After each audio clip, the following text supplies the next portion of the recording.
धन मेळवणी कोटी धना मेळवणी कोटी संगीन ये रे लंगोटी पाणी खाशीला उधट अंती जाशी सुकल्या तोंड पलंगला हल्या सुपती शेवटी गोवऱ्या संगती पाणी खाशीला उदंड अंती जाशी सुकल्या तोंड तुका म्हणे राम एक विसरता श्रमा पाणी खाशीला उदंड अंती जाशी सुकल्या तोंड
बाबाजी सद्गुरु दास तुका महायोग पीठे तटे निमरत्यम वरं पुंडरीकाय मुनिंद्रै समागतं तिष्ठन्तमनन्दकन्दं परब्रह्मलिंगं भजे पाण्डुरङ्गं तडिद्वास संमीलमिगावभासं रमामन्दिरं सुन्दरं चित्प्रकाशं वरद्विष्टिकाय समन्यस्तपादं परब्रह्मलिंगं भजे पाण्डुरङ्गं मोरया मोरया मी वाळताले तुझीच सेवा करू काय जाणे अन्याय माझे कोट्यान कोटी मोरेश्वराव तू घाल पोटी वक्रतुंड महाकाय सूर्यकोटी समप्रभ निर्विघ्नं कुरु मे देवा सर्व कार्येषु सर्वदा गुरु ब्रह्मा गुरु विष्णु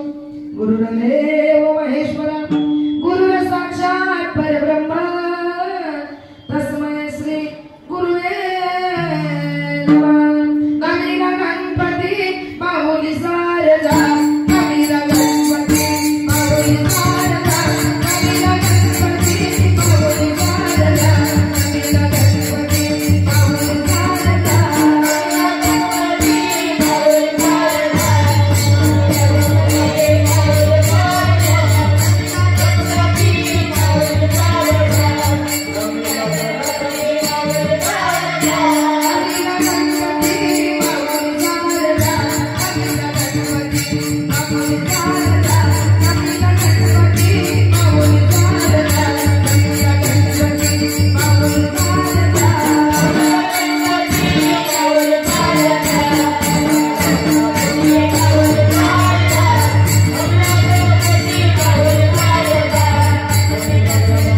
अकोल्याला झाल्या भीमगे नमो ज्ञानेश्वरा निवृत्ती उदारे सोपान देवा मुक्ताबाई नमो त्रिभुवन पावनी आद्यत्रे जरणी देवाचे ओम नमो ज्ञानेश्वरा करुणाकरा दयाळा तुमचा अनुग्रह लादो पावन झाला चराचरी मी कला मुसळी काही जगे बोलतो वचनी अति भाविका एका तुमचा दास त्याची आशा पुरवावी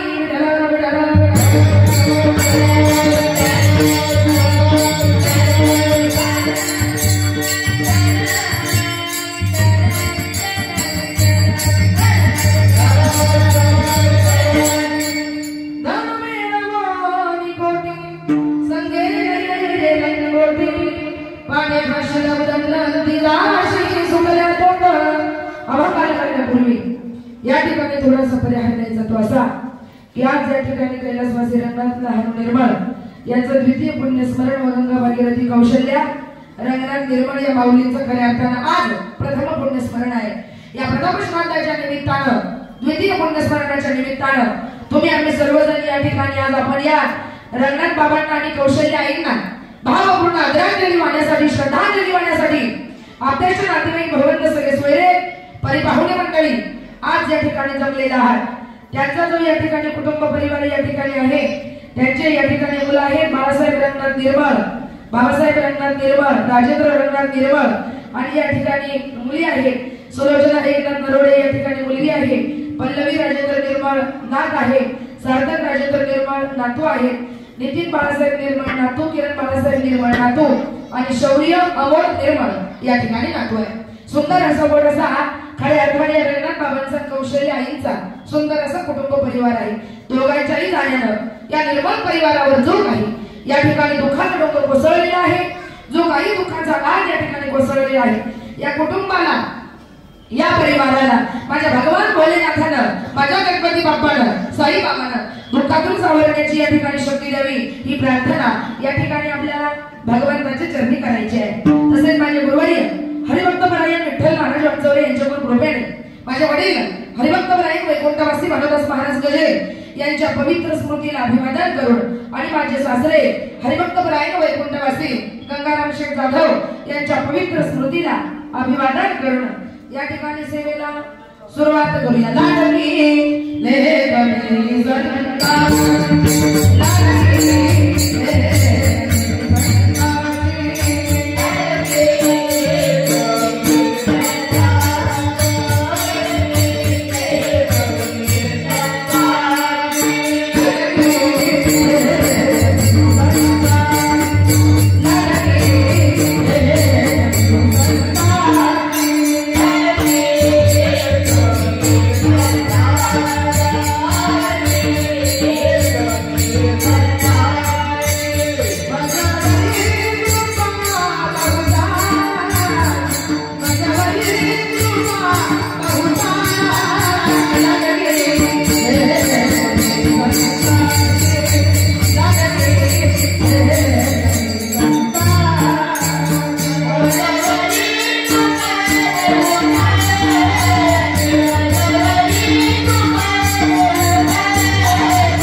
आज सेवा सांगण्यासाठी या ठिकाणी या गादीवर उभी आहे। सेवेसाठी जो काही निवडलेला भंग आहे तो या ठिकाणी संत सम्राट वैराग्याचे मूर्तिमंत पुतळे वारकरी संप्रदायाचे कळस विश्ववंदनीय श्रीमंत जगद्गुरु तुकोबारायांचा 4 चरणाचा सुंदर असा अभंग या ठिकाणी सेवेसाठी निवडला आणि ज्यांचा अभंग सेवेसाठी निवडला त्या तुकोबारायांचा अधिकार किती मोठा आहे हो। ज्यांचं नाव घेतलं असता यमाला सुद्धा काय भरतो कापल्यावर तुकाराम तुकाराम नाम घेता काफी यम धन्य तुकोबा समर्थ जेने केला हा पुरुषार्थ ज्यांचं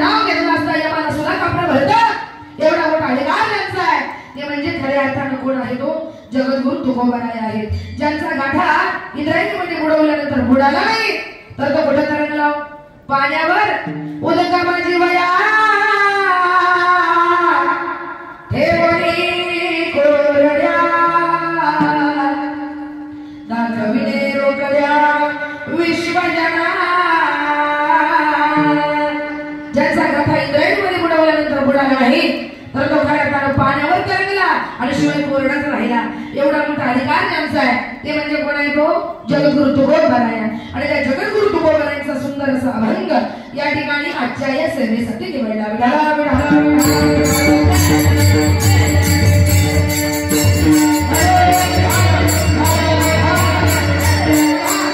या अभंगामध्ये तुकोबाराय म्हणतात धनवेवणी गोडी संगे नयरे रंगोडी. तुकोबाराय म्हणतात बाबा किती धन कमवा, किती पैसा कमवा, किती संपत्ती कमवा, पण एकदा का तुम्ही आम्ही गेलो मेलो, धनाचं काय घेऊन बसले, पैशाचं काय घेऊन बसले, संपत्तीचं काय घेऊन बसले. आपल्याला कमरेला लावायला काय लागतं? लंगोटी. लज्जा रक्षण करायला काय लागते? लंगोटी. ती लंगोटी सुद्धा आपल्या बरोबर येत नाही. किती कमवा, कमरेला लावायला लज्जा रक्षण करायला जी लंगोटी लागते ना महिला मंडळ, ती लंगोटी आपल्या बरोबर सुद्धा येत नाही. पुढे पाने खाशी लावून अंतिदाशी सुगल्या तोंड. आता किती गुटखा खा, तंबाखू खा, गोवा खा, बाबा खा, पानं खा, तोंड लाल लाल करा, गुटख्यानं तोंड लाल लाल करा आणि कुठंही पिचकाऱ्या मारत बसा.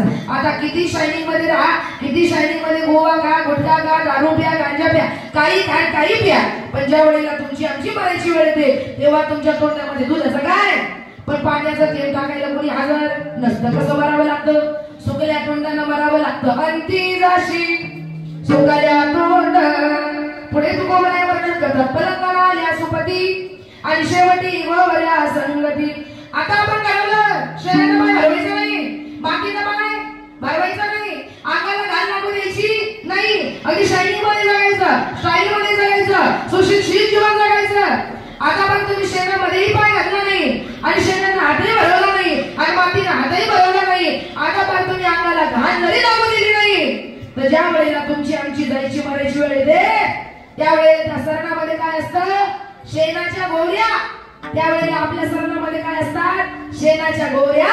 आणि त्या गोवऱ्याच्या संगतीमध्ये तुम्हाला मला काय करायचंय? मरायचं आहे. म्हणून तुकोबाराय म्हणतात तुका म्हणे राम एक विसरताश्रम. म्हणून तुकोबाराय म्हणतात तुम्हाला सोपा मार्ग सांगतो की माझ्या रामाचं भजन करा, तुमचे सगळे भाव श्रम दुःख कष्ट या ठिकाणी काय होतील? दूर होतील. हा झाला अभंगाचा सरळ सरळ भावार्थ.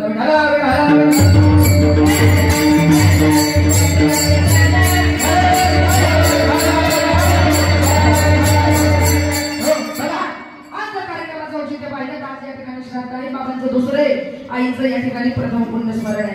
या दोन्ही श्राद्धाच्या निमित्ताने या कुटुंबाने या परिवाराने तो मला बोलावलं, मला बोलावलं, आपल्या सर्वांना बोलावलं. एवढा मोठा घाट, एवढं मोठं पिंडदान ब्राह्मण बोलावून केलं. ज्ञानदान मला बोलावलंय, अन्नदान आपल्या सगळ्यांना बोलावलंय. मग एवढा मोठा खर्च या सगळ्या बंधूंनी केला, या कुटुंबाने केला, या परिवाराने केला. कोणासाठी केला? जे केलं ते आपल्या आईसाठी केलंय, जे केलं ते आपल्या बापासाठी केले. कारण श्राद्ध जर आपल्याला करायची वेळ आली तर आपण सुद्धा विचार करतो करू का नको, किती खर्च येईल, किती पैसा जाईल, कोणता कीर्तन करावं, छोटा नको मोठा, कीर्तन ठेवू का प्रवचन ठेवू का नुसतं जेवणच घालू. आपल्या डोक्यामध्ये अनंत प्रश्न असतात. आणि करू का नको श्राद्ध? बरोबर आहे की नाही? कुणाची करायची हिंमत होत नाही तर काही काही लोक मोठ्या आनंदानं आपल्या आई वडिलांचं श्राद्ध करतात. पण एक सांगते, आई वडील गेल्यानंतर श्राद्ध हे प्रत्येकाला करावं लागतं. ऐकणे का? कारण जोपर्यंत हयात आहे तोपर्यंत जरी तुम्हाला किंमत कळली नाही, जोपर्यंत हयात आहात तोपर्यंत जरी तुम्ही सेवा केली नाही तर गेल्यावर का होईना खऱ्या अर्थाने करावं लागतं. तुकोबाराय म्हणतात भूके नाही अन्न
नाही अन्न मेल्यावरी पिंडदान आपल्या लोकांचा स्वभाव आहे जिवंतपणे सेवा नाही मेल्यावर पिंडदान काय अन्नदान काय ज्ञानदान काय याचा अर्थ असा आहे का गेल्यावर काही करायचं नाही करायचं नाही तुम्हाला जिवंतपणे किंमत कळाली आई बाबाची नाही तुम्ही जिवंतपणे सेवा केली तर मेल्यावर का होईना पिंडदान करा अन्नदान करा ज्ञानदान करा खऱ्या अर्थाने हे कोण सांगतो तो बरोबर सांगतात नाही तुम्ही जिवंतपणे सेवा केली नाही तुम्हाला समजलं नाही तुम्हाला कळालं तर गेल्यावर का होईना खऱ्या अर्थाने या ठिकाणी केली पाहिजे कारण तुम्ही पिंडदान केल्यानंतर अन्नदान केल्यानंतर गेलेल्या व्यक्तीच्या नावावर ज्ञानदान केल्यानंतर तुका बराय काय म्हणता तो तुका बने पितृ आशीर्वाद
गेलेले माई बाप वरून काय देतात तुम्हाला मला आशीर्वाद देतात का तुमच्या आमच्या कुणाचं काय व्हावं कल्याण व्हावं गेलेल्या आई वडिलांचा आशीर्वाद आपल्याला मिळण्यासाठी आपल्या कुळाचं कल्याण होण्यासाठी आणि आपल्याला जीवनामध्ये सुख समाधान आणि शांती लाभण्यासाठी तुकोबराय म्हणता श्राद्ध हे करावं लागेल प्रत्येक मुलाला प्रत्येक मुलीला आई बाप गेल्यानंतर जर नाही केलं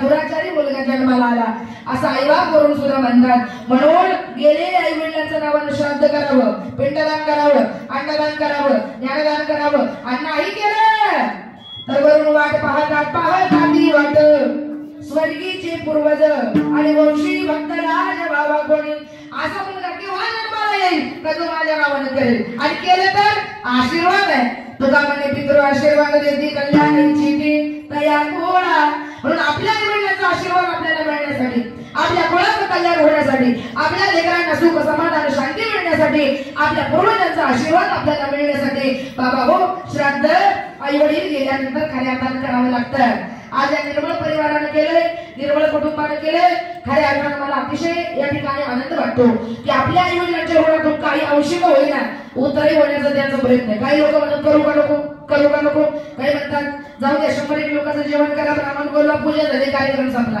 काय म्हणतात नाही हो 200 लोकांचं जेवण करा एखादा प्रवचनकार बोलवा तासभर प्रवचन होईल कार्यक्रम संपला काय म्हणतात नाही चांगला कीर्तनकार बोलवा 500-1000 लोकांचं जेवण करा मोठा कार्यक्रम करा का कारण आमच्या आई वडिलांनी आमच्यासाठी जे केले आणि त्यांच्यासाठी आम्ही जे करतोय त्या तुलनेमध्ये आमच्या आई वडिलांनी आमच्यासाठी खूप काही केले आणि त्यांच्या ऋणातून उतराई होण्यासाठी आम्ही जे करतोय ना हे खऱ्या अर्थाने काहीच नाहीये याची जाणीव या कुटुंबाला झाली याची जाणीव या परिवाराला झाली म्हणून आज वडिलांचंही श्राद्ध आहे आणि म्हणून आज या ठिकाणी आईचं सुद्धा श्राद्ध आहे कारण या आईने सुद्धा या कुटुंबासाठी हाडाची काढे केली असतील रक्ताचं पाणी केलं असेल बाबांनी सुद्धा हाडाची काढे केली असतील रक्ताचं पाणी केलं असेल पूर्वीचा काळ खायला अन्न नव्हतं प्यायला पाणी नव्हतं एवढी गरिबी होती आजचा कायदा आहे हम दो हमारे दो आजचा कायदा काय महिला म्हणलं हम दो हमारे दो लोक 2 लाख कंटाळले आता एक वर आले, हम दो हमारे एक. पण त्या काळात आई बाबाला किती मुलं होते?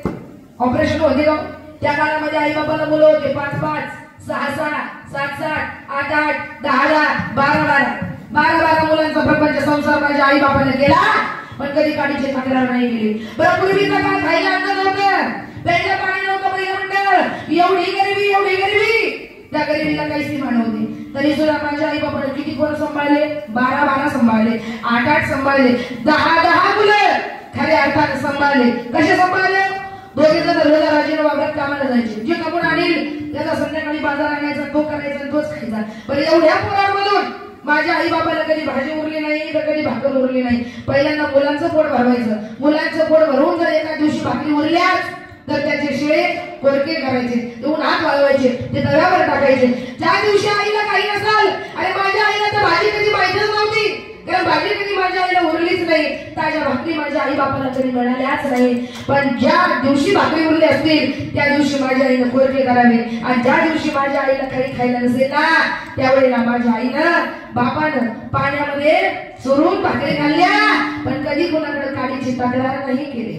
ज्या आई बाबांना आपल्यासाठी पाण्यामध्ये चोरून भाकरी खाल्ल्या बाबा, ज्या आई बाबांना आपल्यासाठी आपल्याला चांगले कपडे दिले, स्वतः ठेवलं लावून कपडे घातले, जे आई बाप आपल्यासाठी अडवाणी पायाला चालले, स्वतः अडवाणी पायाने चालले, पायात कधी चप्पल नाही घातली, पण आपल्याला बाकी घालायला खऱ्या अर्थाने चप्पल दिली. एवढे कष्ट त्या काळामध्ये ज्या आई वडिलांनी आपल्यासाठी केले ना बाबा, त्यांचं नाव म्हणजे कुटुंबामध्ये असलेले मायाळी बाप आहे. म्हणून मी तुम्हाला सांगते का एका आई बाबाला 10-12 पोरं, एक आई बाप 10-12 पोरं सांभाळतात, एक आई बाप 7-8 मुलं सांभाळतात, एक आई बाप 5-6 मुलं सांभाळतात. पण 10-12 पोरांना मिळून, 5-6 पोरांना मिळून, 4-8 पोरांना मिळून कधी एक माय आणि एक बाप सांभाळता येत नाही.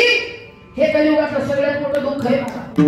हे कलियुगातलं सगळ्यात मोठं दुःख आहे. म्हणजे आई बाप किती मुलं सांभाळू शकतात, आई बाप किती कष्ट करू शकतात, आई बाप आपल्या लेकरासाठी हाडाचे काढे रक्ताचं पाणी करू शकतात, पण एवढे मुलं मिळून कधी कधी एक माय आणि एक बाप खऱ्या अर्थाने सांभाळता येत नाही.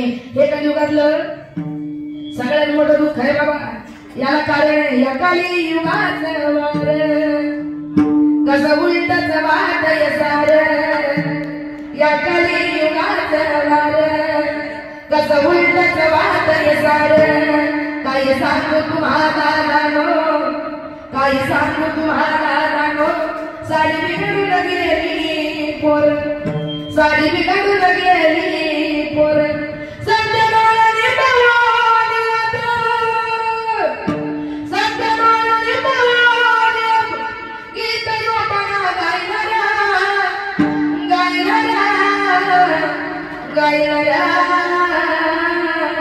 लगीन झाल्यावर बायको सोडून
म्हणतात काय केलं आम्ही हे पाप झालो कुणाचे माय बाप आमुच्या या करणीचा येतोय आम्हा संताप. आता आम्हालाच आमची खऱ्या अर्थाने भीती वाटायला लागली का ज्यांना जन्माला घातलं ते आज आमच्याकडे लक्ष देत नाही. म्हणजे एवढी बिकट परिस्थिती बाबा या कलियुगामध्ये झालेली आहे. म्हणून चांगलं जीवन जगा. मला आनंद वाटला या कुटुंबानं आपल्या आईचंही श्राद्ध केलं आणि बापाचंही खऱ्या अर्थानं केलं. याचा अर्थ असा आहे का या आई वडिलांनी या मुलांवर खऱ्या अर्थानं उत्तम प्रकारे काय केले, अतिशय सुंदर प्रकारे संस्कार केले आणि आपल्या आई वडिलांच्या पावलावर पाऊल ठेवून आज हा निर्मळ परिवार, आज निर्मळ कुटुंब खऱ्या अर्थानं चाललेलं आहे. तुम्हाला बोलावलं, मला बोलावलं, एवढा मोठा घाट घातला, एवढा मोठा खर्च केलाय, एवढा मोठा खऱ्या अर्थानं कार्यक्रम ठेवला. याचा अर्थ असा आहे खऱ्या अर्थानं या कुटुंबाला आई कळाली आणि खऱ्या अर्थानं या कुटुंबाला बाप कळाला. बाबा म्हणून आजचा खऱ्या अर्थानं हा दिवस खऱ्या अर्थानं तुम्हाला मला बघायला मिळाला. ऐकाय म्हणून सुंदर संस्कार ज्या कुटुंबावर ज्या परिवारावर असतात ते कुटुंब उत्तम प्रकारे खऱ्या अर्थाने या ठिकाणी काय करतो, कार्यक्रम करतं. म्हणून कुटुंबातली आई जाऊ द्या, कुटुंबातला बाप जाऊ द्या, जीवनामध्ये दुःखाचा ओघ खऱ्या अर्थाने फार मोठा असतो. आता बघा का बाबा गेले, ऐकाय त्याच्यानंतर 1 वर्षानं आई गेल्या. पतीच्या जीवनातलं सगळ्यात मोठं दुःख आहे पत्नीच्या जीवनातलं आपल्या पती जाणं, नवरा जाणं. हे स्त्रीच्या जीवनातलं सगळ्यात मोठं दुःख आहे. स्त्री जसं रडते पती गेल्यावर. कुणासाठी नको, माझा पती गेला, माझा नवरा गेला, एकटी पडले, तरी सुद्धा जगते मुलासाठी, तरी सुद्धा जगते लेकीसाठी, तरी सुद्धा जगते राखण्यासाठी. ती माऊली आजपर्यंत जगली ना, याला कारण आहे आई म्हणजे मंदिराचा उंच कळस, आई म्हणजे अंगणातील पवित्र तुळस, आई म्हणजे अभंगात गुणगुणावी अशी संतवाणी, आई म्हणजे वळवंटात प्यावे असे थंड पाणी, आई म्हणजे आरतीत वाजवावी अशी लयबद्ध टाळी. आणि वेदनेनंतरची पहिली आरोळी तिला जीवनामध्ये आई म्हणतात. साडी चालता चालता पळता पळता पायाला बोटाला ठेच लागली. महिला मंडळ ठेच लागल्या आपल्या तोंडातून शब्द कोणता बाहेर पडतो, ठेच लागल्या तरी पायाला पाणी येते आईच्या डोळ्याला. ठेच लागल्या तरी पायाला पाणी येते आईच्या डोळ्याला. जन्म दिला आईने मला उपकार मोठा झाला, उपकार मोठा झाला, उपकार मोठा झाला. ऐकणे ठेच लागली जरी पायाला पाणी येते आईच्या डोळ्याला. चालता चालता पळता पळता आपल्या पायाला बोटाला ठेच लागली ना तर पाणी तिच्या डोळ्याला येतं. महिला मंडळ पुरुष मंडळ तिचं नाव म्हणजे माय आहे. आई म्हणजे अंतराचा डोळा आहे, आई म्हणजे पांगळ्याचा पाय आहे. अरे ज्याला हात नाही त्याला विचारा हाताची किंमत, जो पाय असून पांगळा आहे त्याला विचारा पायाची किंमत, जो डोळे असून आहे त्याला विचारा डोळ्याची किंमत, जो कान असून बहिरा आहे त्याला विचारा कानाची किंमत. जशी ज्याची जीवनातली आई गेली ना, ज्याच्या जीवनातली माय गेली ना त्याला एकदा विचारा हो जीवनामध्ये आईची किंमत. आई म्हणजे काय त्यांच्या इतकं चांगलं खऱ्या अर्थानं कधीच कोणी सांगू शकत नाही. आणि ज्याची आई गेली ती स्त्री खऱ्या अर्थानं ढसा रडते. जिची आई आहे तिला माहेर माहिती आहे, जिची आई आहे तिच्या माहेरामध्ये लाड आहे, जिची आई आहे ती 2 दिवसाला फोन करते लेकीला बाई बरं चाललंय ना, काही कमी पडलं तरी आईला सांग. आई काय तुला काय आलं ना बाई, ये 4 दिवस माहेरामध्ये राहिला, ये 8 दिवस माहेरामध्ये राहिला, हे स्वतःच्या लेकीला 10 वेळा फोन करून बोलवून आले माहेरामध्ये. जर कोण असेल तर तिचं नाव म्हणजे खऱ्या अर्थानं माहेरामध्ये असलेली माय आहे. ज्या वेळेला माहेरातली आई असते तोपर्यंत मुलगी पटापटा पटापटा माहेरी येते का, कारण तिला माहेरी बोलवणारी आई असते. बाई येतेस ना जेवायला, स्वयंपाक करू नको, तुझ्या आवडीचा भेट मी करणार आहे. अरे आपल्या आवडी माहेरामध्ये जपणारी महिला मंडळ कोण आहे हो, कोण आहे खऱ्या अर्थानं माय आहे. जी माय आपली काळजी घेते, जी माय आपले लाड पुरवते, जी माय आपले हट्ट पुरवते ती आई एक दिवस देवाच्या घरी निघून जाते. त्यावेळेला ढसा रडल्याशिवाय पर्याय नाही. कुठे गेली माझी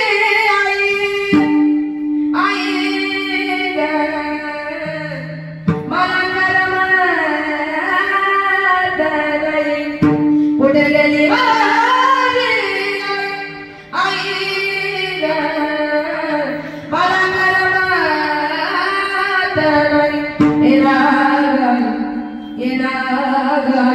मला झोप येत नाही, नव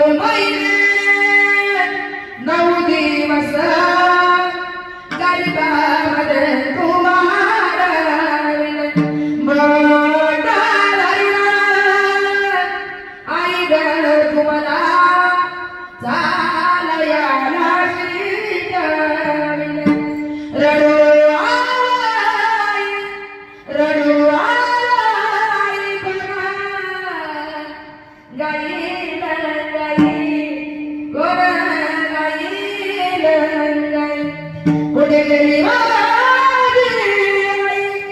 आई ग मला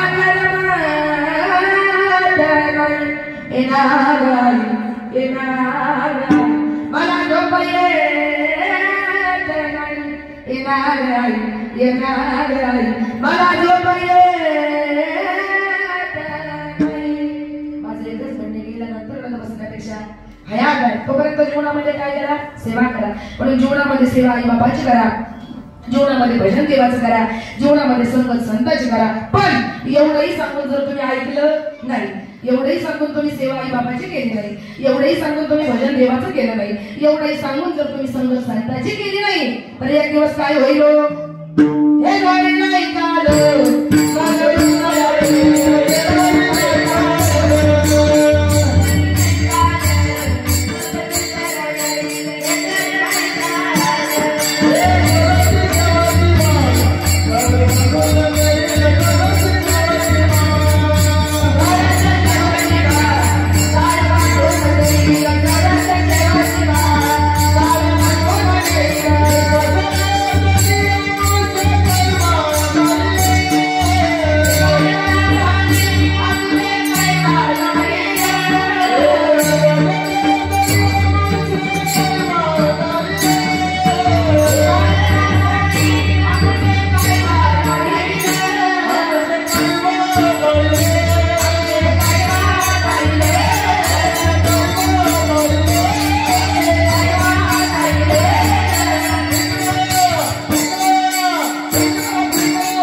हे जरी नाही काल मग दुसरा येईल हे जरी नाही काल सरत शेवटी बा काल बांधून येईल सरत शेवटी बा एका जगाला यापुढे काय बा जाईल नाटक म्हणतात तिथं आमचं काही जाणार नाही सांगणे साधू संतांचं काम आहे कारण आम्ही म्हणजे कोण तर आम्ही म्हणजे खऱ्या अर्थाने संतांनी दाखवलेले रस्त्याने चालणारे मार्गाने चालणारे खऱ्या अर्थाने आपण सगळे कोण आठ वारकरी आहेत मार्ग लावणे गेले आली दयानिधी संत ते म्हणजे चालू जाताना पडे गुंता ओटे काय म्हणून इथं जन्माला आले चांगलं जीवन जगा सेवा आई बापाची करा पण आजच्या कलियुगामध्ये सगळं उलट झालं या कलियुगामध्ये सगळं जग लागलं कशाच्या मागं पैशाच्या मागं सगळं जग लागलं कशाच्या मागं धनाच्या मागं धन म्हटलं पैसा म्हटला तर माणूस पाहिजे एकमेकांचे फोन करायला सुद्धा मागं पुढे पाहत नाही पैसा पाहिजे एकमेकांचे जीव घेतात तुका म्हणजे धन धनासाठी देती प्राण या धनासाठी या पैशासाठी परलोक एकमेकांचे फोन करायला सुद्धा मागं पुढे पाहत नाही बाबा एवढा सगळ्यांचा जीव कशामध्ये गुंतलेला आहे पैशात गुंतलाय पण ज्या पैशाचा आपण पुढे पुढे करतो ज्या पैशामध्ये आपला जीव गुंतला तो पैसा तुम्हाला आम्हाला तारणार आहे का तारणार आहे का कधीच नाही कोणतीही गोष्ट माणसाला प्रमाणामध्ये कमवावी आतीची काय होते एक दिवस आतीची काय होते म्हण आहे आती देते मागते आतीची एक दिवस माती होते काय काय म्हणून सांगते कोणती गोष्ट कमवताना प्रमाणामध्ये आधी काही नसावं आधी गोपटा कार्य जाते लयाला आधी नम्रता पात्र होते भयाला आधी नामदे बोलते नसावे प्रमाणामध्ये सर्व काही असावे कोणत्याही गोष्टीला बाबा काय असतं प्रमाण असतं म्हणून तुम्हाला वाटत असेल माझ्याकडे धोरणी पैसा आहे पण तुम्हाला वाटतं माझा धन पैसा दुप्पट झाला पाहिजे मग तुम्ही काय करता तो साठवून धन पैसा दुप्पट होत नाही तुम्हाला पैसा धन जर दान दुप्पट करायचे असेल तर तुम्हाला काय करावं लागेल दान करावं लागेल कारण धनाचा स्वभाव दान दिल्यानं आपलं धन वाढतं आणि आपण इथंच चुकतो आपण म्हणतो मला श्रीमंत व्हायचंय मला मोठं व्हायचंय मला पैसा साठवायचा आहे आपण काय करतो साठवत राहतो कंजूसपणा करतो चिकटपणा करतो आजही आपण सगळे कोणाच्या मागे पडतो पैशाच्या मागे पडतो आजही आपण मोठ्या लोकांच्या मागे पडतो का अरे आज याचं जर मी पुढे केलं आणि उद्या मला 5-50,000 एखादा लाख लागला या बाबाकडे शब्द टाकला तर मला पटकन दे पण एक सांगते या जगाचा एक नियम आहे याच्याकडे जास्त धन आहे याच्याकडे जास्त पैसा आहे तो सगळ्यात जास्त चिकट आहे सगळ्यात जास्त कंजूस आहे तो त्याच्याच जीवाला खात नाही तुम्हाला काय देणार त्यामुळे पैसे वाढण्याच्या मागे जाऊन जीवनामध्ये खऱ्या अर्थाने आपल्या जीवनाचा उद्धार होणार नाही म्हणून तुम्हाला जर जीवनामध्ये उद्धार करायचा असेल धन कमवा पैसा कमवा पैशाशिवाय तर काहीच चालत नाही ऐकाय त्याच्याकडे जास्त पैसा असं सगळ्यात जास्त मोठा ऐकाय धनाशिवाय पैशाशिवाय काही चालत नाही माझं म्हणणं नाही तुम्ही कमवू नका कमवा पण कसं कमवा चांगल्या मार्गाने खऱ्या अर्थाने या ठिकाणी आपण काय कमवलं पाहिजे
आता मला सांगा जीवनामध्ये किती मोठा असला किती श्रीमंत असला आहे की नाही मला दाखवा एखाद्याचं घर आहे का काशाचं एखाद्याचं घर आहे का तांब्याचं एखाद्याचं घर आहे का सोन्याचं अहो तुमच्याकडे आमच्याकडे काय पैसा आहे? रावण त्याने अभिमानी कंटे केली वेदांची कोटी मंदी गातले कडकडे त्या आपल्याकडे काय पैसा आहे? इथे रावणाची सगळी लंका नगरी सोन्याची होती. काय होती? लंका नगरी सोन्याची. कोटी कर काशाची, कोटी कर तांब्याची, 7 कोटी कर सोन्याची होती रावणाची लंका नगरी. ऐका, एवढा मोठा रावण होता. त्याशिवाय सगळे देव बंदिवासात टाकले होते. काय टाकले होते? ज्याचा अंगाला घालायचा, ज्याचा हिशोब मध्ये ठेवायचा आणि ज्याच्या घरात पडेल ते काम इतर बाकीचे देव करायचे. एवढा मोठा रावण होता. कोण होता? एवढा मोठा खऱ्या अर्थाने रावण होता.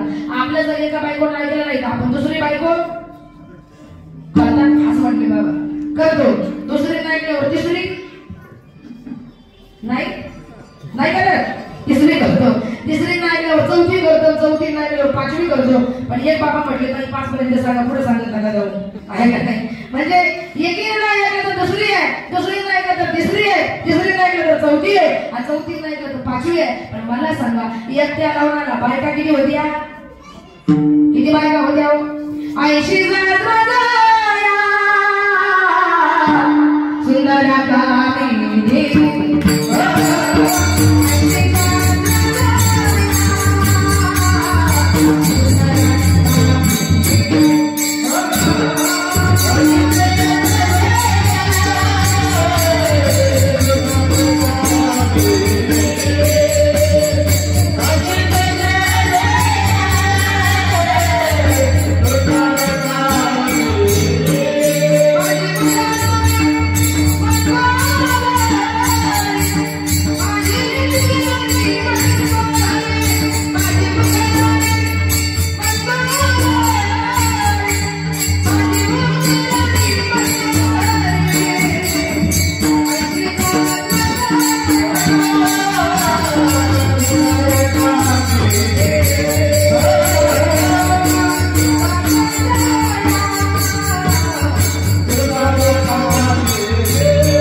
तुम्ही मला हिशोब करून सांगा.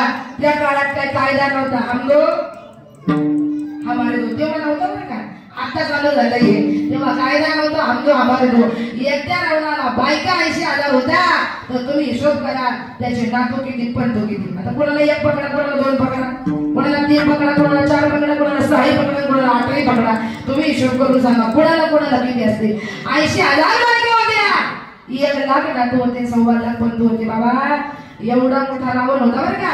एवढा मोठा. तरी सुद्धा हिंदी मास्तराच्या वाळवंटामध्ये रामाच्या बाणानं गतप्राण झालेल्या रावणाला अमृत नाही पण समुद्राचं खारं पाणी तोंडामध्ये ओतलेलं उरलं. कोणी शिल्लक नाही. बायका 80,000 नातू, 1 लाख पंतू, 1.25 लाख लंका नगरी सोन्याची. तरी सुद्धा हिंदी मास्तराच्या वाळवंटामध्ये रामाच्या बाणानं गतप्राण झालेल्या रावणाला अमृत नाही पण समुद्राचं खारं पाणी तोंडामध्ये ओतलेलं कोणी उरलं नाही.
सुद्धा बरोबर नेता आली नाही आणि कोणी सुद्धा वाचू शकलं नाही. लंका नगरी सोन्याची होती ऐका नाही, 80,000 बायका 1 लाख नातून 1.25 लाख बनतो तरी सुद्धा कोणी वाचू शकलं नाही. कारण आपण सुद्धा मेल्यानंतर आपली सुद्धा तीच गत आहे. आपली अवस्था आहे जन्माला आला गेला आणि पाणी वाटा वाटा गेला.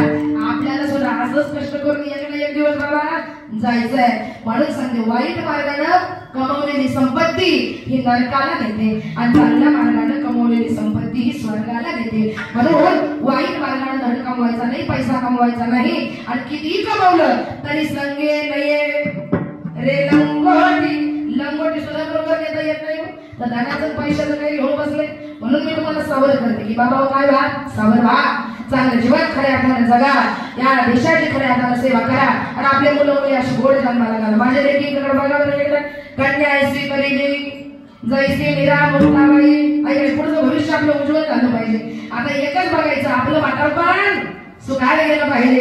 ऐकले आपल्या तोंडून भगवंताचं भजन नामस्मरण चिंतन झालं पाहिजे आणि आपले लेकरं त्यांच्यावर उत्तम प्रकारे संस्कार करणं आज ही खरी काळाची गरज आहे. आज बलात्कार, अन्याय, अत्याचार बाबा यांनी थैमान घातलंय. ऐकले घरातून कुटुंबातून मुली निघून जातात. आई बाबाला न कळता न सांगता कुटुंबातून मुलगी निघून जाते. काय वाटतं होत्या आई बापाच्या जीवाला. मुंबईला शिकतात, पुण्याला शिकतात, कॉलेजला शिकतात, आई बाप कष्ट करतात, मरमर मरतात, राबराब राबतात, सगळं पुरवतात आणि तिकडून तिकडं निघून जातात. काय वाटत असेल होत्या आई बापाच्या जीवाला. काय त्या आई बापाला तुम्हाला मला जन्माला घालून खऱ्या अर्थानं पाप केले का, केले का बाप? नाही ना. त्यासाठीच आपला 8 तास आहे. आपल्या मुलांना मुलींना कुठेतरी चांगलं वळण लागावं, कुठेतरी चांगले संस्कार व्हावे, आपली मान खाली जाऊ नये आणि आपले लेकर सुद्धा सुखाने जगावे. त्यासाठी ही मुलींची वारकरी शिक्षण संस्था मी सुरू केली. आज माझ्याकडे 60 मुली राहिल्या शिकायला.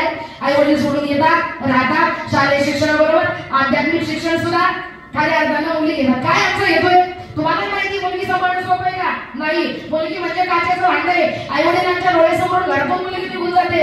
आई बापाला पत्ता लागत नाही. मुलगी सांभाळणं काही एवढं सोपं नाही. ऐका फार मोठी रिस्क आहे. एवढी रिस्क असताना सुद्धा मी ही मुलींची वारकरी शिक्षण संस्था चालवते. याला एकच कारण आहे, आमचा एकच हेतू आहे. आजची मुलगी शिकली तर उद्याची आई संस्कारी होईल. आजची मुलगी शिकली तर उद्याची आई संस्कारी होईल आणि आई संस्कारी झाली तसं कुटुंब संस्कारी होईल. बाबा सगळा परिवार खऱ्या अर्थाने संस्कारी होणार आहे. आणि ही गरज लक्षात घेऊन आम्ही सुरुवात केलं. कन्या ऐसी तरी जैसी मीरा मुक्ताबाई असे चांगले मुलं चांगल्या मुली जन्माला घाला बरं. त्यांच्यावर उत्तम प्रकारे संस्कार करायचे. आपल्या म्हातारपणी काही खरं नाही. आपल्यावर काय वेळ येईल हे सांगता येत नाही. आजही काही काही आई बापाच्या डोळ्यामध्ये पाणी अन्न गोड लागत नाही, पाणी गोड लागत नाही. काहीच्या काही पाऊल उचलतात. रत्ना सारखी गदा केली चिमणी माझी उडून गेली, चिमणी माझी उडून गेली. माझी आई रडते पगला, माझी आई रडते पगला. माझी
बाबा उत्तम प्रकारे संस्कार करा हे होण्यासाठी आम्ही हे पाऊल उचललंय आहे का नाही. तुम्ही सुद्धा आमच्या पाठीशी गंभीरपणाने उभं राहा कारण आम्ही सुद्धा मुलींची संस्था चालवतोय ते एवढी सोपं नाही. एखादी चूक घडली तर ती चालवणं सोपं नाही.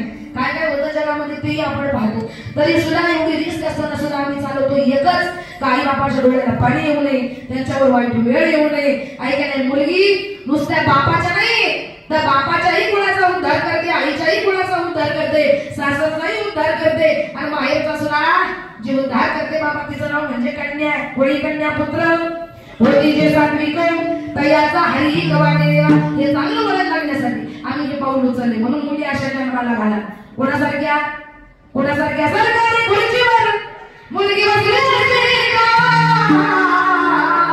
मुली सावित्री नसली मुली शिकारी असली मुली सावित्री नसली मुली शिकारी असली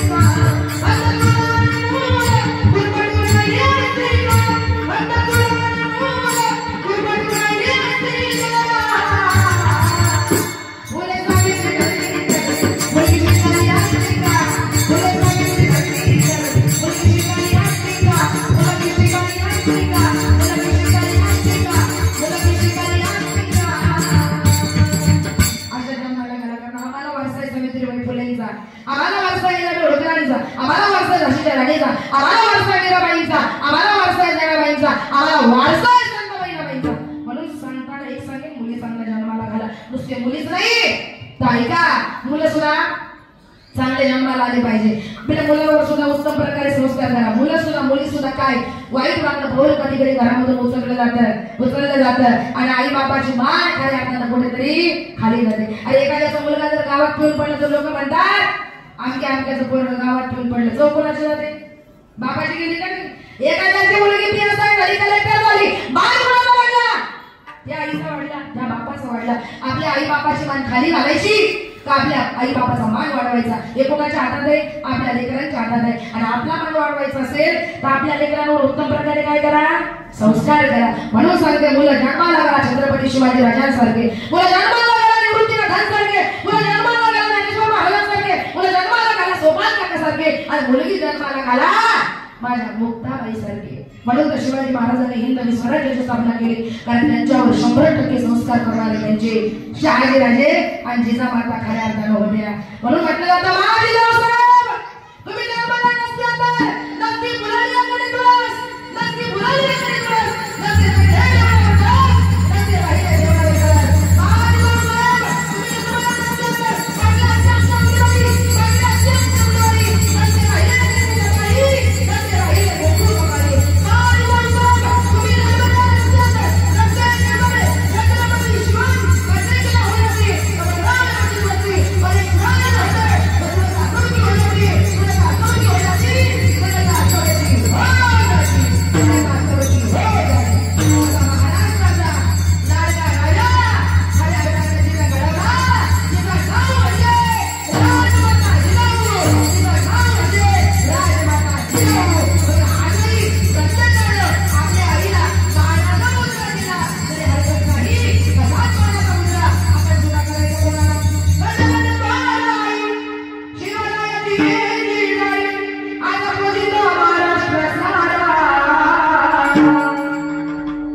कौशल्य माऊलीला त्याचे कुटुंब सावरलं, प्रपंच सांभाळला, लेकरांना लहानाचं मोठं केलं, त्यांच्यावर उत्तम संस्कार या आईने बाबांनी मिळून केले आणि म्हणून एवढा मोठा कार्यक्रमाचा माहोल खऱ्या अर्थानं आज आपल्याला इथं पाहायला मिळाला. ही जर कोणाच्या संस्काराची पावती असेल तर ते म्हणजे असणारे रंगनाथ बाबा आणि कौशल्य माऊली या दोघांनी आपल्या मुलांवर केलेले संस्कार आहेत. आणि म्हणून तुम्ही आम्ही सर्वजण आज या ठिकाणी खऱ्या अर्थाने जमलेला आहात.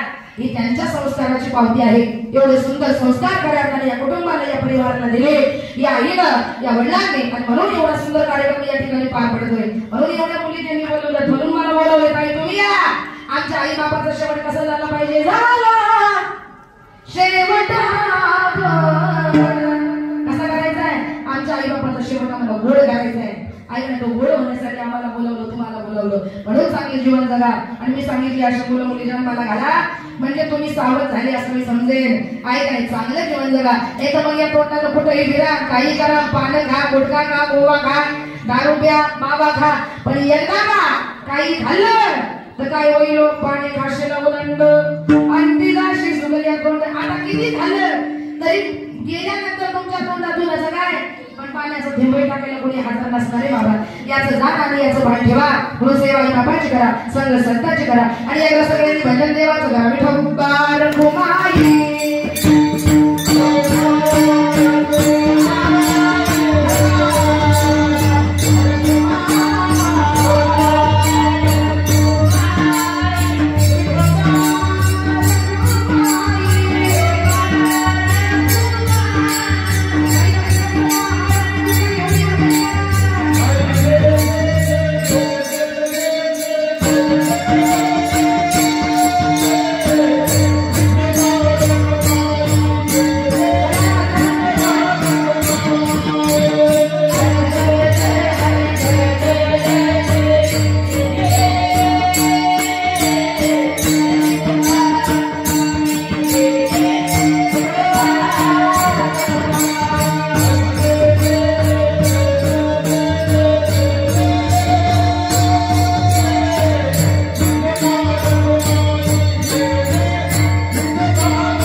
एकदा टाळ्या म्हणजे तुम्ही मोकळे पडतं मी पण मोकळे आहे का नाही पकवाद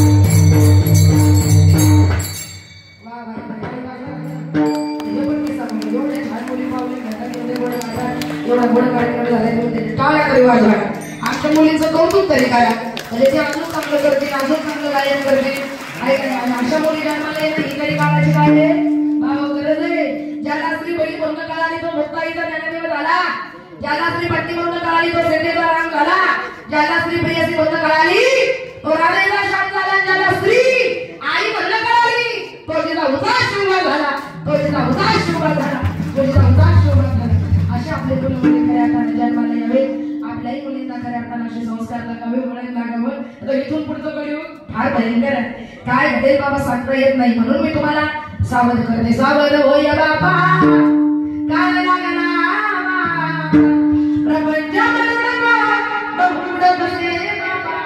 सावध होय बाबा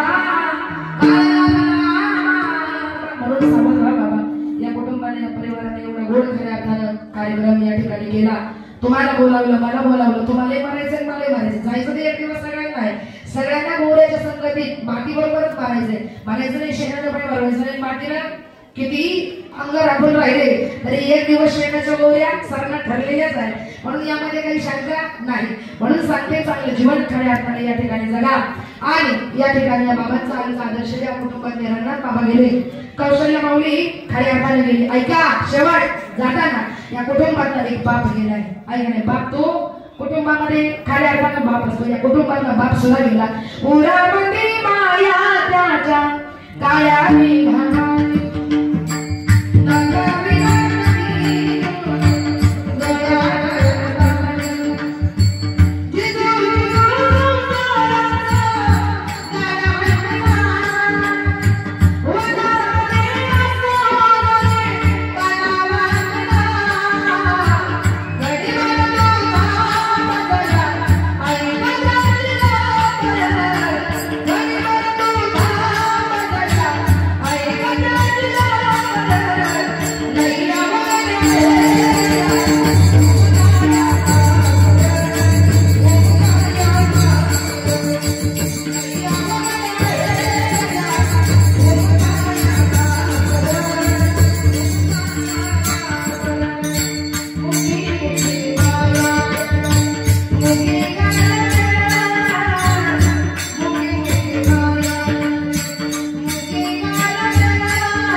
बाई भावाचं जे नातं आहे ते चांगलं जपा ज्या दिवशी पुरुष मंडळ तुमची आई गेली त्या दिवसापासून तुमची बहीण तुमची ताई तुमची आई झाली आणि ज्या दिवशी महिला मंडळ तुमचा बाप गेला त्या दिवसापासून तुमचा भाऊ तुमचा दादा तुम्हाला बापाच्या जागेवर आहे जाताना शेवट एकच करते बहीण भावाचं नातं चांगलं जपा कारण या कुटुंबातली आई गेली बापही गेला.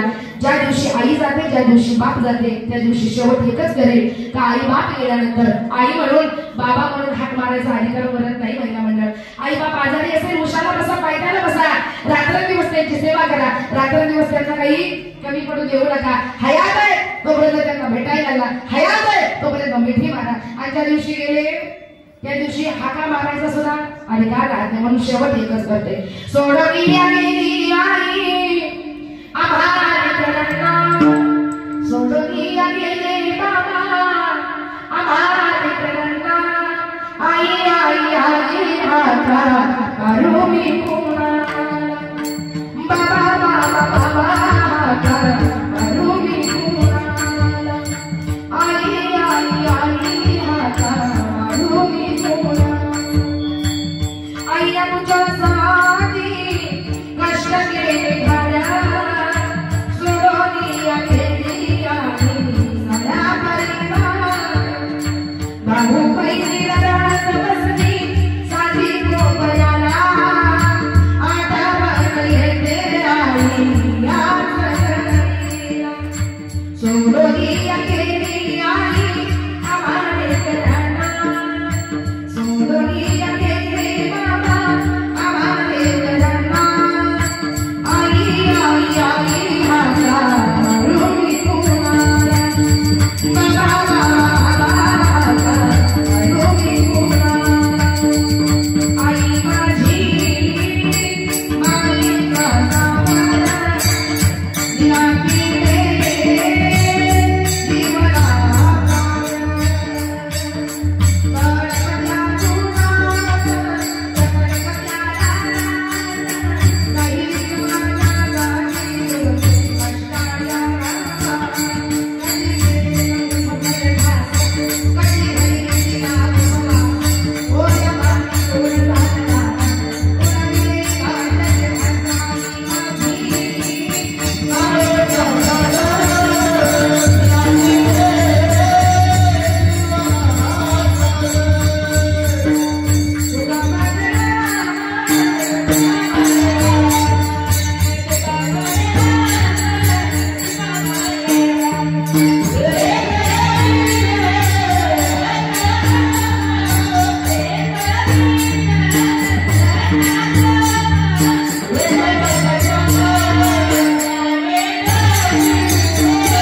कीर्तनकारला आधी यावं लागतं. लोक मागवत आम्ही 10 वाजल्यापासून इथं आलो पण कोणाचाही पत्ता नाही. कारण पावसाचं वातावरण आहे.